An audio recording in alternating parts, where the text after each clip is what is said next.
guys, Yozora Aoi here and back at it again with our Minecraft Let's Play number 82! Yeah! Today we'll be starting a brand new hardcore world, so let's go punch some trees! Yeah. Wait. What? Has this ever happened to you? Hi, I'm Mooney and I'm a lawyer. You may remember me from that 1.5-hour master's thesis on Japanese history that I tricked you into watching, or from one of my many tedious lectures on video games and intellectual property law. If my voice sounds a little different in this video, I apologize. I've got a bit of a cold. One of my viewers recently brought to my attention some changes to the Minecraft End User License Agreement, or EULA, that have caused quite a stir amongst the community of Minecraftiers. And so I am interrupting your regularly scheduled broadcasting to quickly review the EULA, translate the legal lingo into plain English, and compare the new Minecraft EULA with the old one for your benefit. The roots of this tree go deeper than you might think, and I'm actually of the opinion that the Minecraft EULA, though perhaps unwelcome by content creators and private server operators, is quite generous in comparison to the industry standard and not as dramatic as it has been made out to be. Which brings us to the topic of this video: is the new Minecraft EULA literally 1984, or is this just business as usual? But first, a word from our returning sponsor, Factor. Preparing a filling meal in Minecraft takes only a moment, but cooking a wholesome meal in real life is not quite so easy. You want to eat well, but it takes a lot of time to go to the grocery store and to sort your ingredients and to cook, when you could have spent that time mining for diamonds. Factor is a service that delivers fresh, never frozen, high-quality meals to your door that are ready to eat in just 2 minutes. You eat your Factor meal, eat and go. Factor was kind enough to send me a few meals, and I've got to say, I'm quite impressed. These are meals prepared by chefs approved by dietitians and that feature quality, toothsome ingredients. And the variety is also quite impressive. With over 34 chef-prepared options, you will always have something new to try. If you think your pork chops in Minecraft look tasty, you need to try Factor's rosemary pepper pork chop with green beans. It is delightful. Give Factor a try and head to factor75.com or click the link below and use code MOONCHANNEL50 to get 50% off your first Factor box. Once again, that's factor75.com with code MOONCHANNEL50. Our adventure into the cursed Swamp of Law starts with a fun little story. About 13 years ago, I happened upon a social media post concerning a new game in development created by an enterprising young man from Sweden. The game was described to me as being like Legos, and I immediately found the idea quite intriguing. I reached out to this young man via email and paid him €10 for access to the alpha test of his game. The young man, it turns out, was Notch, and the game in question was Minecraft. I could not have anticipated back then that Minecraft would become the global phenomenon that it became, but even back in late summer of 2010, it was clear to me that the game I was playing was very special indeed. I vaguely recall that back when I started playing, a fishing rod had just been added to the game. I also vaguely recall that you could not actually use the rod to fish, and indeed the fish itself had yet to be added to the game. There was no overarching story, there were no in-game objectives, there were no alternate dimensions yet, not even the Nether. Today's Minecraft is a completely different game than 2010 Minecraft. There is now an overarching story. There are 2 alternate dimensions to explore. There is magical enchanting, and there are mods and experience points and sprinting. And just like how today's Minecraft is very mechanically different from 2010 Minecraft, the nature of today's Minecraft as a body of intellectual property is also very different from what it was back in 2010 as well. As early as 2011, people on the Minecraft forums were complaining about paying $22 for a copy of a game that had sold only around 1 million copies. I paid roughly $10 to $15 for my copy of Minecraft in 2010, so let's say that in 2011, Minecraft had made roughly $15 million in sales. In 2014, just 3 years later, the Minecraft IP and its developer Mojang were purchased by Microsoft for a princely sum of $2.5 billion. And in April of 2021, Microsoft reported that Minecraft had sold 238 million copies at a price of $30 a copy, giving us a rough figure of approximately $7,140 million in sales, which is closer now probably to $9 or $10 billion in 2023. And that's not including things like merchandise or spin-off games or royalties, which might tack on another half to full billion. Minecraft is the top-selling game of all time, and it isn't even close. You may recall from the Nintendo video that Pokémon is the world's most valuable media franchise. Well, Pokemon has sold a total of 324 million copies across all games, as per VG Sales Wiki. This means that Minecraft in 2023 as a single game has sold about 2/3 the copies of all Pokemon games put together. The distinction here, of course, is that Pokemon remains a much more valuable intellectual property because it has vastly superior merchandising. Pokemon's revenue as an IP is as much related to products surrounding the games as it is to the sales of the games themselves. Minecraft might have made $10 billion in lifetime sales, but Pokemon earned $11.6 billion in licensing and merchandise profit in the year 2022 alone. That said, still Minecraft certainly is nothing to sneeze at. It is Microsoft's crown jewel and one of the most valuable intellectual properties in all of gaming. And that brings us to the topic of end user license agreements, or EULAs. There's a lot of misinformation regarding what a EULA is and what a EULA does. So what is a EULA? A EULA is an agreement or contract between a developer or publisher of software and the user of said software that specifies the rights and restrictions that apply to the use of that software. EULAs can have an enormous scope, meaning that each EULA can be quite different from the next. There is no governing law stating what a EULA can or cannot contain because the term EULA itself is merely used as a broad, catch-all, no legal basis term for an alleged contract between a software maker and a software user. The law tells us what a contract cannot contain and what that means in the context of EULAs, but the EULA in it of itself is not that legally distinct from, say, a shrink-wrap contract of any other kind, which we'll get to shortly. Now, trying to understand what a EULA is in the complete context requires a level of granularity that might be better suited to a law school course on contracts as opposed to a YouTube video for Minecraft players. I would need to start with a lecture on common law, and then talk about the Uniform Commercial Code and its applicability in individual state jurisdictions, and then inevitably someone is going to complain about how none of that applies in the European Union when it kinda sorta does, and then the Brazilians will throw a party somewhere in the comments. It all sounds like more trouble than it's worth. But I just can't help myself, so let's take a quick look one layer deeper. In the United States, an enforceable contract is an agreement that requires an offer, acceptance of the offer, consideration, meaning that each side provides some value to the other, mutual agreement/assent, capacity, meaning that you are mentally competent and/or not a minor, and that the contract itself is conscionable and legal. And sometimes the contract also has to be in writing, but it depends. And lastly, there has to be an intention to create a legally binding relationship, which is itself quite a difficult topic. Look, I told you this stuff was complicated. A EULA, as you may recall, is basically and debatably a kind of shrink-wrap contract. And just like everything in intellectual property and many things in law, it is not clear whether shrink-wrap contracts are legally enforceable. Imagine for a moment that you are buying a copy of Animal Crossing for your beloved little sister. And yes, this is an excuse to switch to Animal Crossing music before the Minecraft OST puts you all to sleep. In any case, imagine that on the plastic wrap surrounding the game box, a little sticker with tiny little font on it declares that by opening the package, you promise not to use this copy of Animal Crossing to manufacture nuclear weapons. Which is a real EULA provision that actually exists in Apple's iTunes, by the way. If you bought the game, opened it up, and gave it to your sister, having never even seen this sticker on the plastic wrap, is it an enforceable contract? What if you, your sister Isabel, and Raymond decide that you want to enrich a little uranium together? Can you be sued for breach of contract? Can your license to play the game be revoked? Well, that's essentially what a shrink-wrap contract is, and a EULA is basically an electronic shrink-wrap contract. Nobody reads them, and everybody knows that nobody reads them except me. I read them. And by the end of this video, you'll have read one too, or listened to one, at least. Like an audiobook, the world's worst audiobook for jogging. Sorry, where were we? Oh, right. Well, a shrink-wrap contract meets many of the elements that are required for a valid contract under common law. There is an offer and consideration. I offer this game and ask for you to adhere to these conditions and pay money, and you accept and get to play the game. But was there an intention to enter into a contract with regards to these conditions? And can you accept a contract or be bound to a licensure agreement that you didn't even know existed? Well, there is no clear answer. The states of Louisiana and Illinois each attempted to address the issue of shrink-wrap contracts, but the Louisiana Software License Enforcement Act was essentially invalidated after, and I'm not making this name up, Vault Corp versus Quaid Software found the act to be unenforceable.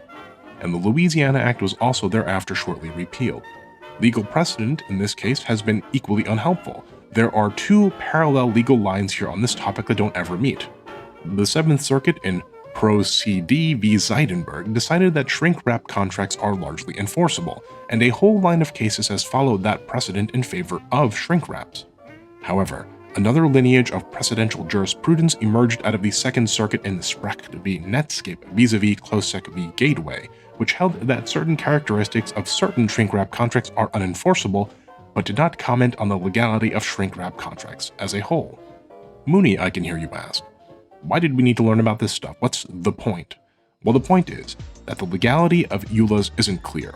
What a EULA is, isn't clear, and what a EULA can be used for, if it can be used for anything at all, isn't clear either. And because nothing here is clear, everything can be debated and misinformation and misunderstanding run rampant.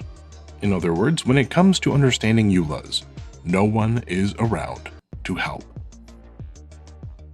Which brings us to the topic of why EULAs even exist. Why include these quasi-legal, potentially unenforceable contracts to begin with? Some EULAs exist primarily to limit liability or the capacity for you, the person or entity writing the EULA, to be sued. Other EULAs might primarily be used to govern data collection and privacy. But in the case of video games, EULAs serve generally a rather specific purpose, and that purpose is to manage the scope of intellectual property rights. Now, a comprehensive EULA with accompanying usage guidelines or agreements may govern all of these different things and more. I'm not suggesting that they don't, but for video game developers, topics surrounding IP management like user restrictions, copyright and trademark ownership, and ownership rights for user-generated content are of greater importance than, say, consent to data collection for advertising, which might be a website's primary concern. American IP law and the tentacles it extends into the global body of intellectual property law causes trouble for everyone. It is entirely possible for a multi-billion-dollar intellectual property like, say, Nintendo, to become genericized, allowing everyone to utilize it if the boundaries of use of that property are not clearly delineated by the IP owner. Nintendo had a close shave in the late 80s to early 90s in precisely this way. It is also possible to lose your trade secrets by making accidental public disclosures, or to lose ownership of your valuable characters by failing to engage with a content creator in the right way, and the list goes on and on. In other words, the convoluted Frankenstein's monster that is American IP law, with its unnatural combination of judge-made, corporate-lobbied, and precedential law, means that nobody really knows where the lines are drawn, which requires valuable IP holders to play the field very defensively. The EULA in this case is a helpful tool for large companies and small developers alike to extend the bubble of their legal protections where the law is unclear or silent. A EULA in and of itself is not necessarily an evil thing, it is merely a tool. If you need to protect yourself or your project from liability or exploitation or intellectual property theft, the law itself is insufficient and a EULA becomes a necessary consideration. Let's use the license page for the free recording software Audacity as a case study. You can see that this page doesn't say EULA anywhere on it. The page tells you that Audacity is a free software, that it is published by the Free Software Foundation, and that you may copy, distribute, modify, and/or resell Audacity under the terms of the GNU General Public License or GPL. Audacity is also notably trademarked. Why is all of this necessary? Well, imagine you are playing Minecraft and you build this cute little house in your multiplayer server. After a long day in the mines, you come back and the house has a squatter. Someone else has moved in and put up a sign. You bring this to the attention of the admin, but the rules of the server are clear. If your house doesn't have your name on it somewhere, there's no way to prove that the house belongs to you. You then have no choice but to watch as the house gets turned into something it wasn't intended to be. Your free software project, if it isn't properly licensed, and potentially if it isn't properly trademarked, is like that Minecraft house you built. The GPL that the Free Software Foundation promotes, the one that is used in varying capacities by Audacity and GIMP and Dolphin Emulator, grants use rights, but forbids proprietization, meaning that it forbids anyone from excluding others from the use of the software in what is sometimes called, amusingly, copy left. Returning then to our Audacity license page, as the license page states what Audacity is, provides details concerning the licensure of Audacity for the end user, and notes specifically that Audacity is a registered trademark of Dominic Mazzoni. It is essentially a very bare-bones end-user license agreement. It may not directly state that you need to accept this agreement to use the software, but it does provide some conditions to your use. Remember what is and is not. A EULA isn't legally defined. If it walks like a duck and quacks like a duck, it is de facto a duck. Now consider this. If even free software like Audacity, which is freely modifiable and distributable, needs a license in some vague kind of license agreement for the end user, what kind of protection does a multi-billion-dollar intellectual property behemoth like Minecraft require? Minecraft in particular is a complicated beast, as it is a game that functions as a medium of expression, meaning what belongs to who with regards to in-game creations needs to be very carefully delineated or problems could emerge. Now with this framework in mind, let us go far back in time to the ancient era of 2010, the year I started playing Minecraft. We'll start from the very beginning and look at how the EULA of the game developed over time, and then armed with all of the necessary context, we will review together the recent Minecraft EULA and its changes in full. When I purchased Minecraft, I did so by paying Notch directly via PayPal. I literally sent 10 euros to his old email address, marcus@mojang.com. Minecraft is a truly remarkable story. It is a game built of an individual's grassroots vision. It is a product not of soulless corporate strategizing and investor capital, but of a single man's vision. And regardless of what one thinks of Marcus's personal beliefs, his vision in building Minecraft is undeniable. Back in 2010, Mojang was not a subsidiary of Microsoft, and Minecraft was a gritty indie project. This is Minecraft's EULA from 2010. It's accessible via a hyperlink which reads Terms and Conditions with a lowercase c, and it opens to a header which reads Copyright Information lowercase I. In the section labeled Other, Notch writes, in the first person, I'm not going to put up a huge EULA. It's clear that a lawyer didn't write any of this. It isn't even called a EULA at any point, though it appears to be one. But the terms, and perhaps more importantly, the promises laid out in this EULA/Terms and Conditions section are surprisingly easy to identify. Let's review it together. Number 1. The one major rule. Don't distribute anything I've made, including modified versions of anything I've made. All game downloads need to come from a single central source. Rule number 2, what you can do. 2A, you can get a full refund after 1 month. 2B, or not to be, if you've bought the game, you can mod it, please don't grief. 2C, any tools you make for the game belong to you. 2D, do what you want with screenshots and videos of the game, don't steal art resources or distribute them. And 2E, plugins for the game belong to you. Do what you want, including sell them. You can sell your copy of the game if you want, which means selling your account. And finally, number 3, I'm not going to put up a huge EULA. I'm trying to be open and honest. If there's anything legal you're wondering about, don't do it or ask me first. Very straightforward, isn't it? Not as clumsy or random as a modern terms and conditions section. An elegant EULA for a more civilized age. Well, in 2013, December of 2013 to be exact, the first major change to the Minecraft EULA occurred. It caused a very large stir at the time, especially given that Minecraft was relatively small, and as you will see, the controversy and anger surrounding this EULA change was a little bit misplaced. In any case, let's review it quickly together. In order to protect Minecraft, we need these end-user license terms to set out some rules. We don't like rules any more than you do, so we have tried to keep this short as possible. If we think it is necessary, we might have to ask our lawyers to get in touch. So right away, Mojang is trying to keep their promise in rule number 3. No giant EULA, but you must, as one might know from the teachings of the ancient Wu-Tang clan, protect your neck. The EULA then links to the terms of use for the Mojang website, brand, and asset usage guidelines, and a privacy policy. You can see the night and day difference from before lawyers got involved to after, can't you? We won't be reviewing those documents, though, as they're outside of the scope of the video and of the community's concerns for now. Let's stick to the EULA. We return to our one major rule, don't distribute anything. This has been clarified into subsections. 1A, don't give copies of our game to anyone else. 1B, don't make commercial use of anything we've made. 1C, don't make money from anything we've made. Or 1D, don't let other people access anything we've made in an unfair way, whatever that means. From there, we get to using our game, which is number 2 from above. This whole section has essentially been rewritten. Before it was, you get a refund after a month, you can mod but don't grief, your tools belong to you, do what you want with videos of the game, don't steal no art, plugins belong to you, sell your account if you like. Now you can't sell your account, rent it, or resell keys in order to stop piracy. You can still modify the game, but the don't grief people clause has been clarified. Mods are cool, distribute them. Hacks are not cool, don't distribute those. You can still do whatever you want with screenshots and videos of the game, but now it's within reason. Aha! Now it says you can't make commercial use of those screenshots and videos if they adversely affect our rights. By all means, they say, upload videos to YouTube and monetize them, but don't rip art resources and pass them around or do anything that affects our IP rights. That's no good. Fair use is cool too, Mojang says, but only to the extent that the law says so. Well, thankfully, Mojang says, tools you write for the game, mods, and plugins still belong to you, but don't monetize them. We have the final say on what constitutes a tool, mod, or plugin and what doesn't.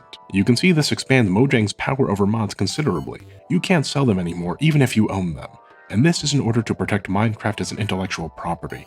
Remember the Nintendo video on trademarks? The law doesn't clearly draw the lines, and so the EULA has to do that to extend the law's bubble of protection around the intellectual property. The EULA continues, if you make content available through our game, you give us permission to use, copy, and modify that content. And the permission is irrevocable. You also give us permission to let anyone else use any content you make in our game. Don't make content using our game that infringes on the rights of others. If you do, we're passing the buck to you. You're responsible for your infringement. Game is provided as is. We can terminate your license at any time if you breach the terms. EULA extends the legal bubble, but it isn't intended to reduce your legal protections, and we can change the EULA if we like.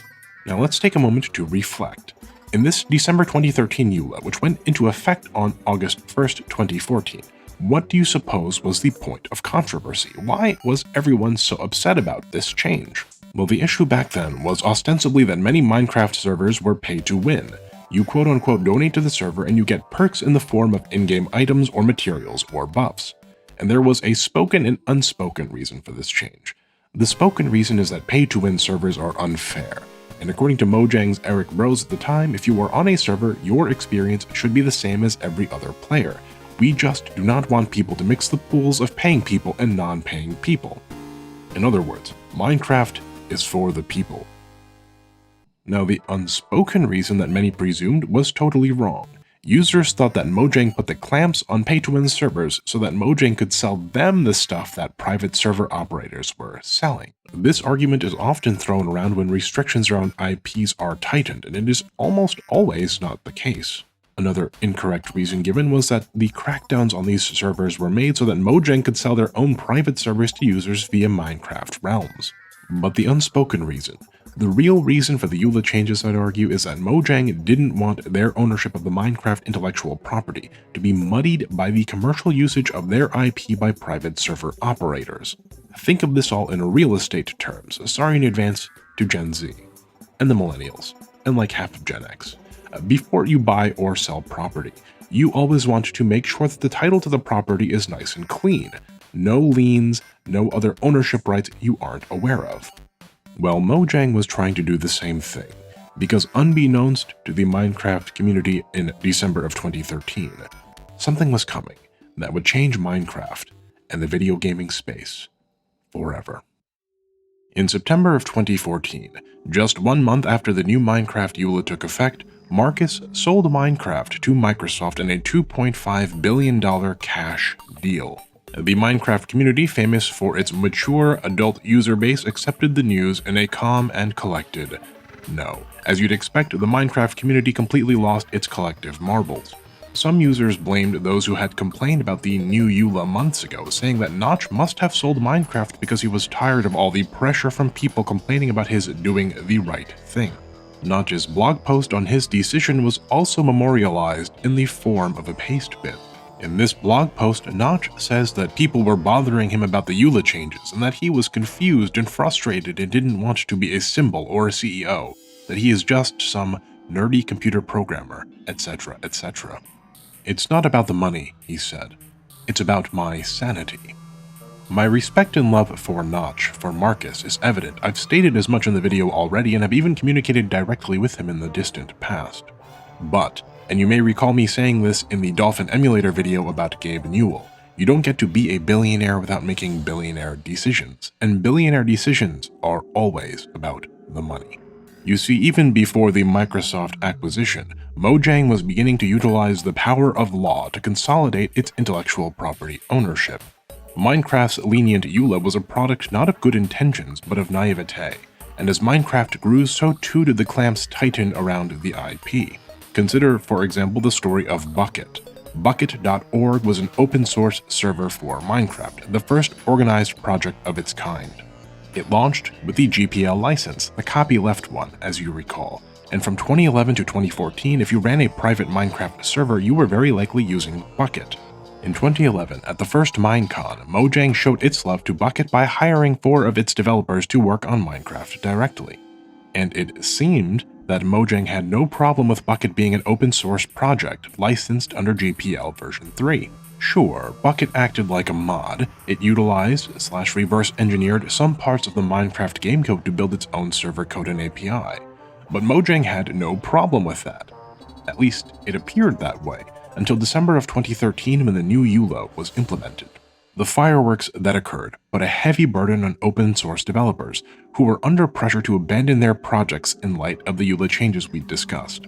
And on August 21st, 2014, the Bukkit project lead Warren Liu announced the end of Bukkit's development, only for the lead developer of Minecraft to respond that Bukkit wasn't Warren's to discontinue, and that Mojang had taken ownership and complete control of Bukkit. Remember those developers hired by Mojang back in 2011 Minecon? Well, as part of their employment contracts, they surrendered their personal copyrights and rights to the open source contributions they made in Bukkit, essentially turning over Bukkit to Mojang under the table.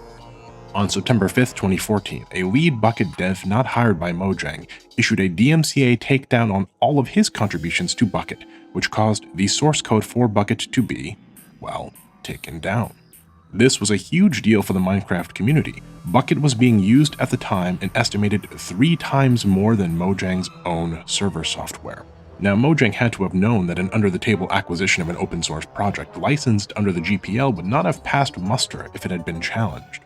And in fairness to Mojang, Bukkit shouldn't have attempted to license their product under the GPL to begin with, which is its own can of worms. But nonetheless, Mojang's acquisition of Bukkit was never meant to protect or build upon the project at all. The point was to consolidate and centralize their IP rights by snipping a loose end. And all of this happened before Microsoft ever got involved in Minecraft. You can read more about this fascinating story by visiting this link, which is where I sourced the information above. It's also in the description for your reference. So as we now approach our discussion of the current EULA, I want you to keep this story in the history of the Minecraft EULA in the back of your mind. Mojang has always been protective of their IP, even going so far as to use underhanded tactics in order to consolidate their IP ownership prior to a sale. There was never an innocent era of Minecraft, only a naive era of Minecraft. In fact, it can even be argued that Microsoft has been a better, more consumer-friendly keeper of the Minecraft IP than an independent Mojang ever was. After Microsoft acquired Mojang in 2014, the EULA continued to slowly evolve. In 2015, the EULA was expanded to include more precise definitions of various terms. By 2017, the one major rule had been pushed down the page by a binding arbitration and class action waiver section.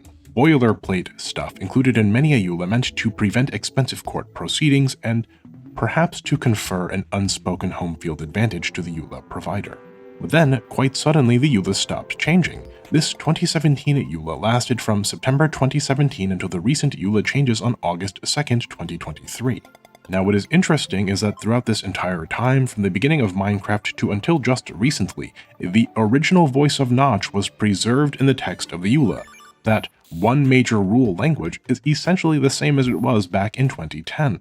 The new EULA and its accompanying commercial usage guidelines is a complete redraft, and in that respect I can understand why it is so intimidating, and perhaps for old Minecraft vets even a bit disheartening. But I think that the new EULA doesn't really enforce anything more than the old EULA does. In fact, the reason why this new EULA might even be good for the community is that it clarifies the rules to the point where even clickbait YouTubers can read the EULA and understand what it means, whereas the old EULA might contain all of these provisions and more, but is delivered in a less legally coherent package as it was built and developed out of Notch's original word salad. Which brings us finally to the bones and heart of our discussion. We will break down the new EULA like this. I will read you a part of the EULA. I will then tell you whether this provision also exists in the 2017 EULA or if this is truly something new, and then I will explain why this clause is in the EULA to begin with. So without further ado, let us begin. The Minecraft Ender User License Agreement, or EULA. Starting with the title, the EULA includes the peculiar Ender language you see, as it refers to Hideo Kojima's 2001 hit game Zone of the Enders. Moving on, at number 1, the EULA starts with a summary, and though the summary is written in soft words to cushion the legal power the EULA holds, it is not incorrect or even misleading in any of its statements. The 2017 EULA has no such a summary, but this isn't really the EULA proper, so we'll move on quickly. Number 2, if you buy, download, or use our services or click accept on the EULA, you agree to the EULA and the Microsoft Services Agreement. If you are a minor, and remember what I said about minors and contracts, have your parents explain it and remember they are responsible for your Minecraft account and for accepting on your behalf. Does this clause exist in the 2017 EULA? Well, yes, it does. The 2017 EULA contains this exact same click-wrap language. It also points to outside agreements that we will review together briefly later, including account terms, brand and asset usage guidelines, and a privacy policy. The new EULA has a clause specifically pertaining to minors though, because remember, minors can't form contracts. In this way, the new EULA is a bit more protective than the old one, given how many Minecraft players are legally children. Moving on to account terms, Microsoft accounts are used, you should review that services agreement. If you use a different platform that doesn't involve a Microsoft account, review their service agreements. If Minecraft education is involved, these specific groups' agreements might apply. The Minecraft shop is managed by Show Commerce, so review their agreement. If you have a Mojang account, you need to migrate to a Microsoft account, and the new service agreement applies to you. There's nothing to see here really. Mojang had its own account terms, which we will later review, and Microsoft has theirs. Nintendo has theirs. The language is fundamentally the same, but much clearer. And now we get to the interesting stuff, what you can and can't do with Minecraft software and content. If you buy our games, you can play our games, even on a server you own, but you can't distribute anything we've made unless we agree to it. Here I think the EULA really should have defined what we've made before it defined distribute anything. This would have cleared up a lot for readers, I suspect. Well, what does what we've made mean? It includes but is not limited to the services plus any other games we might publish in the future and all the updates, patches, DLC, market content, add-ons, modified versions of the game, any part of the above that isn't a whole merchandise, audiovisual content, or anything else we've made. You will note it has a few different redundant and everything else's. What we've made equals the Minecraft IP and the stuff Microsoft owns that orbits that IP, which includes modified versions of the game. Let's compare that quickly to the 2017 EULA, which reads friendlier but has essentially the same conditions. Any mods you create for the game from scratch belong to you. Remember that a mod means something that is your original work that does not contain a substantial part of our code or content. You own what you created, you do not own our code or content. Now, is the new EULA more strict here, or is it merely being clearer? The answer is clearer. This new language seems aggrandizing because it tells you on its face what it is about. The old EULA hides its power over you, albeit likely unintentionally. In the 2017 EULA, Microsoft already owns most, if not all, of your mods, because your mods contain parts of Minecraft's code. It is unavoidable in most cases for a mod not to interact in some way with code. You may recall this very issue arising in a totally different game and video with the Point Crow multiplayer mod debacle. The new EULA isn't giving Microsoft power they don't already have in the 2017 EULA. The new EULA simply removes the obfuscation, removes the mask that makes it seem like you own your mods. And even if we interpret the 2017 EULA with the most generosity possible, it still states that the mods you create belong to you and you can do whatever you want with them, except you can't sell them for money or try to make money from them, and you can't distribute modded versions of the game. Meaning the mods aren't fully yours as they are subject to conditions not set by you. Well, what does distribute anything mean in this case? Let's break it down together. If you don't have permission, please don't give copies of our game for free to others, don't make money using our intellectual property, no seriously, please don't make money using our intellectual property, and please don't share our game or our IP stuff with others. You will note this is all subject to simple permissions. If you have permission to sell the game, you can make money by selling it, like if you're GameStop. You may also note that this language seems awfully familiar, and it is. This is the one major rule from the 2017 EULA verbatim. This is the exact same language preserved from the era of Notch minus its once grand header. So the spirit of the old EULA, for better or worse, is precisely preserved here. Nothing has changed. To round out this section, let's continue. Number 5. Otherwise, we are quite relaxed about what you do. We've put together Minecraft usage guidelines, and these are extra permissions that allow the community to be creative, but that we can withdraw if people abuse them. What are these extra permissions? Well, they're outlined in a separate document called the Minecraft Usage Guideline. The usage guidelines define some terms first and then notes that these guidelines are not for other large corporations, ad agencies, or politicians to promote anything unrelated to Minecraft. This is for the community of fans. And like any legal agreement by any software company, the terms are subject to change over time. All rights to the IP of Minecraft, copyright, trademark rights, and related rights belong to Mojang and Microsoft. If you use the IP with the permission the usage guidelines give you, don't make it seem like you are officially representing Mojang or Microsoft. Don't do anything unlawful or obscene, etc. Don't tie our assets to mature stuff like gambling or violence. Don't redistribute any of our games, which you may remember from both EULAs. And make sure to clearly disclose that you aren't associated with Mojang or Microsoft. Now here comes a big point of controversy. If you want to use Minecraft in a name or title, don't use Minecraft as a dominant title, use it as a secondary title.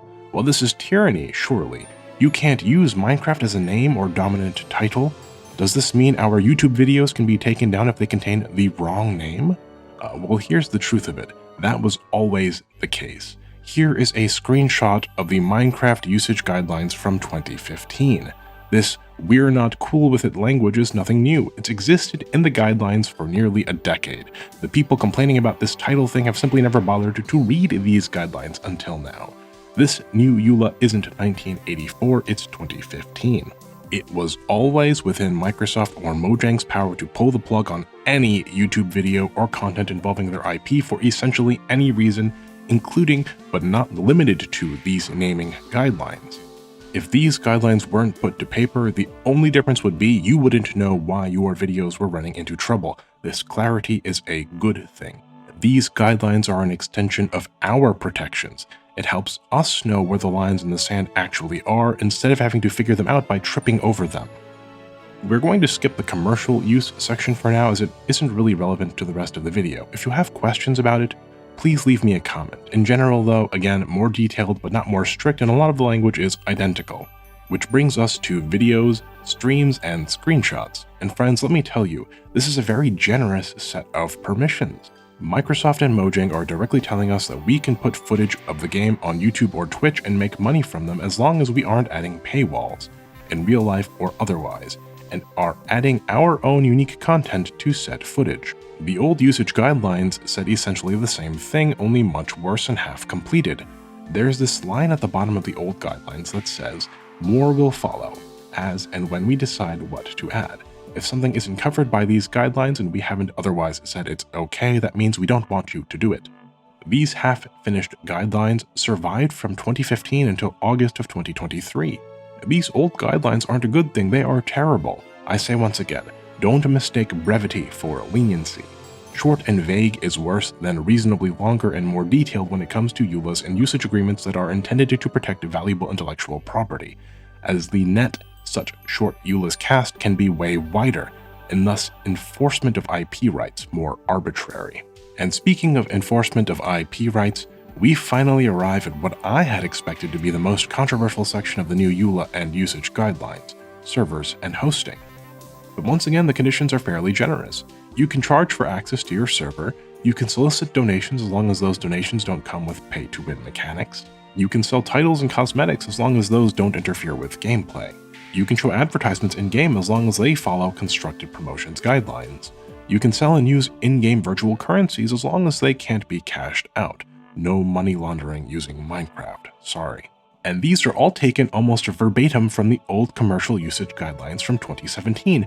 Nothing has changed. So now that we've gone over the important parts of the usage guidelines, let's take a quick break to review what we've learned. Number 1, a short or vague EULA doesn't necessarily make a lenient EULA. And number 2, the new EULA is almost identical to the old EULA, only clearer, which is a good thing as it helps draw lines for content creators like myself to follow. Now returning to the EULA itself, the next clause states that your content remains your content. Mojang owns the Minecraft dirt block, but your 2x4 mud hut masterpiece is your intellectual property. Then there's a whole section on online safety and community standards, and then a large section on realms. But let's take a closer look at the content remains your content line. The 2017 EULAs section on content is incredibly unclear. The new EULA's illustration of the block versus the building is extremely helpful. In the 2017 EULA, your content is never clearly defined, and thus the line is vague. Anything could be not your content if nobody knows what that means. It is better to have clarity on what is and isn't yours, and the new EULA does a much better job with far fewer words at clarifying ownership of content.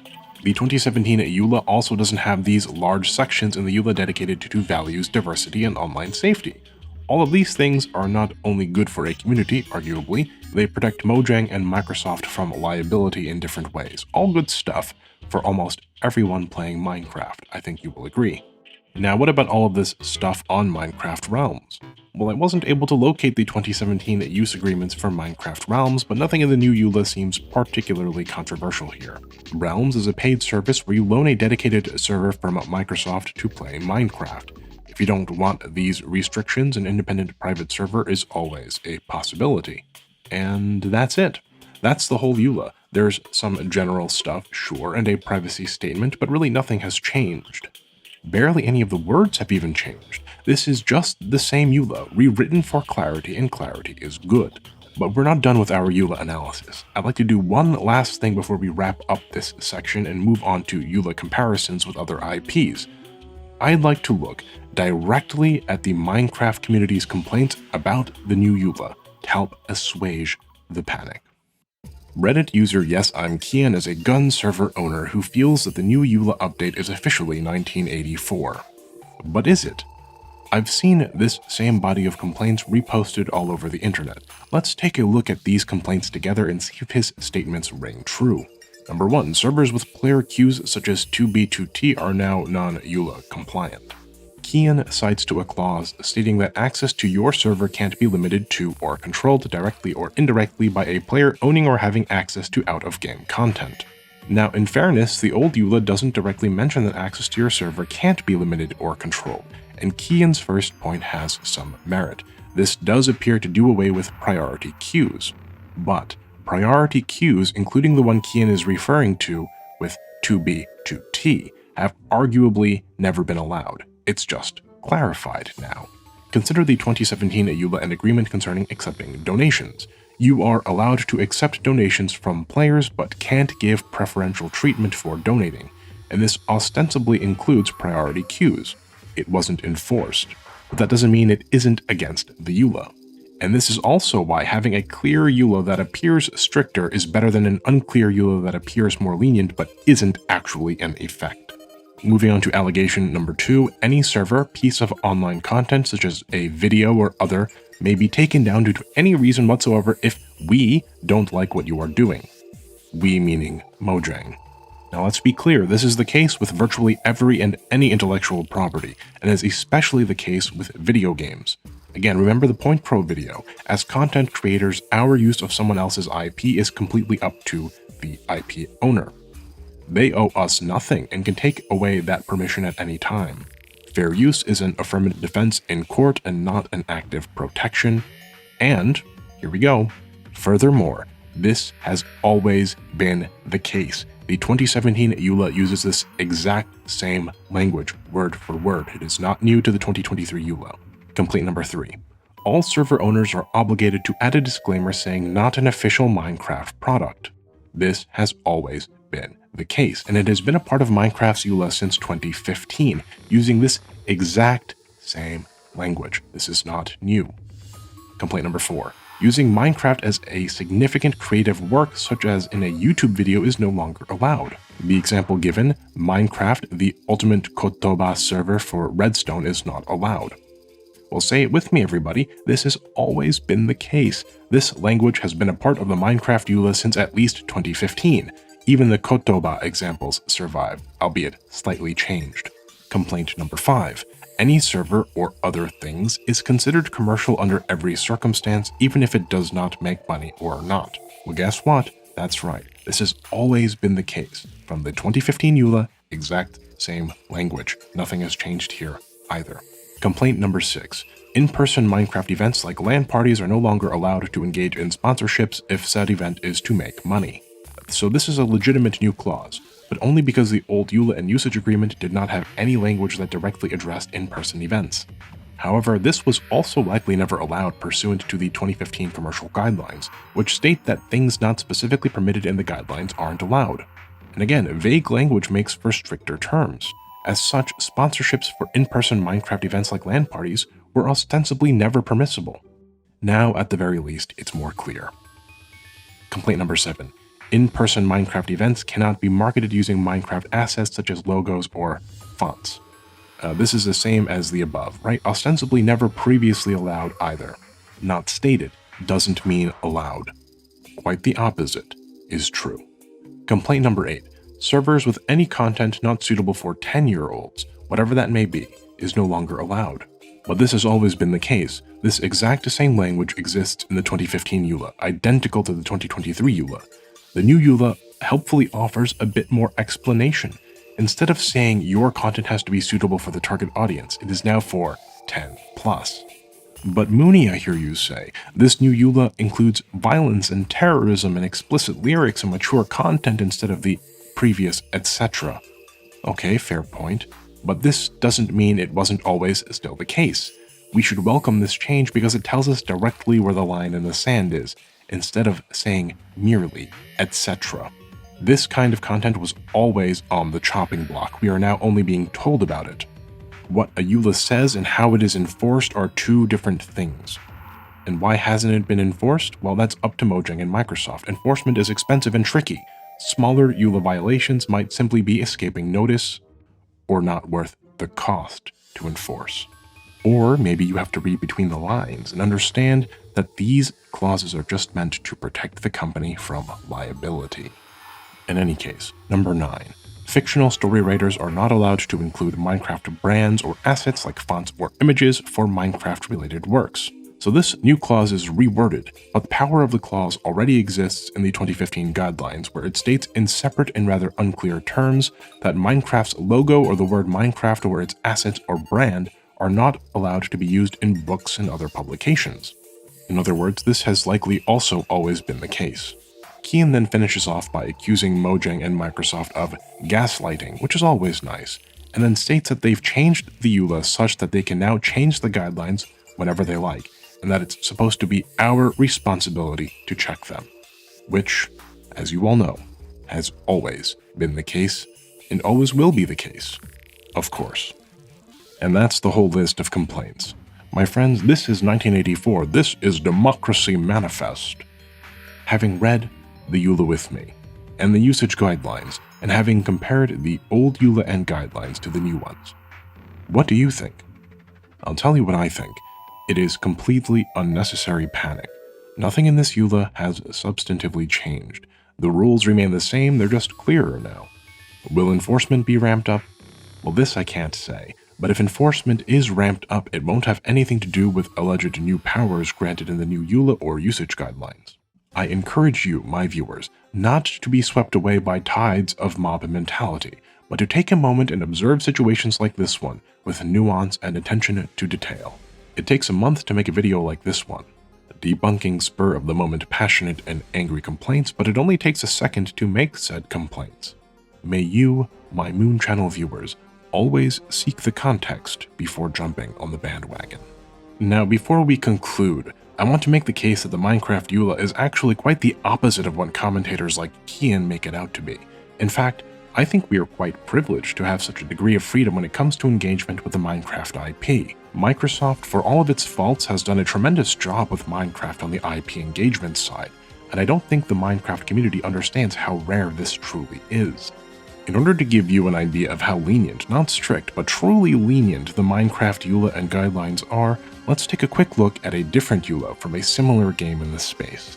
The Minecraft EULA and guidelines combined are roughly 12 pages long, with a fairly large font size. This is the Terms of Use Agreement for ROBLOX.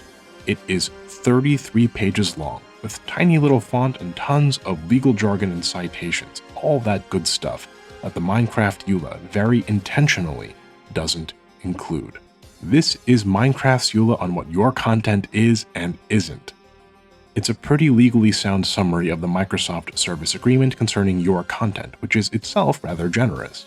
We don't own the original stuff you create, we own things that are derivatives of our own property. Single Minecraft block is ours, Dirt Hut is yours. What does ROBLOX say about user-generated content?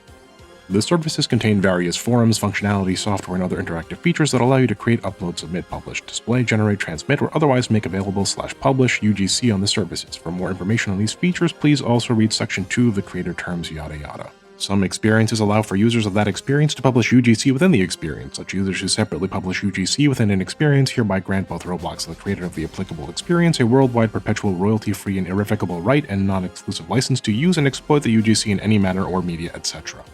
In other words, all your base are belong to us. If you make stuff on Roblox, ownership is complicated by law, and Roblox cannot in good faith just say your creations are theirs. But they make the most of it anyway, and certainly their user agreement gets no points for ease of readability.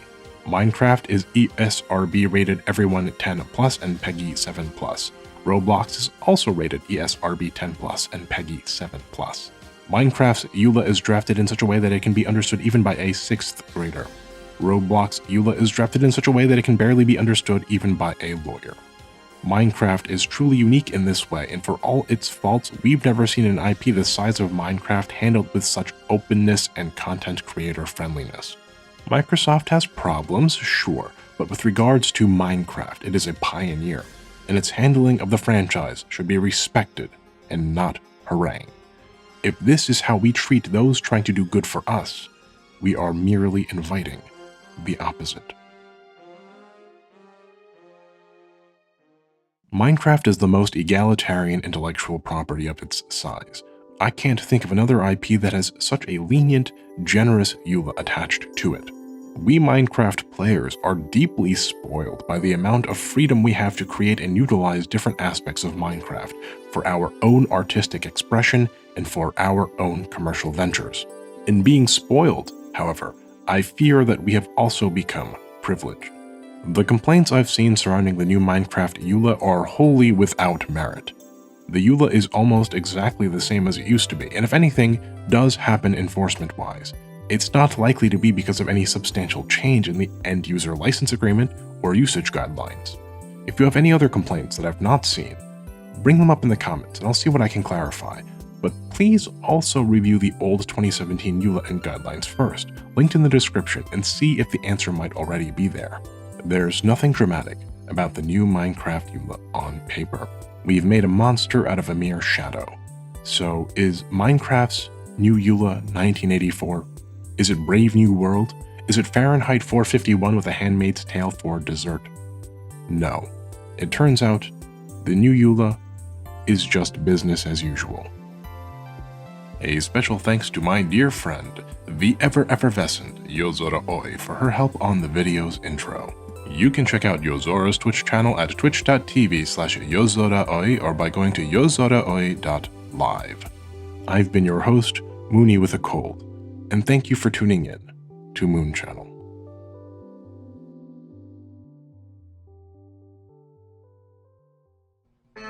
Hey, how you doing? I'm Mooney, and this here's Mooney's Minecraft Let's Play episode 200,005. Today we're going to be planting some sheep, hitting some rocks, so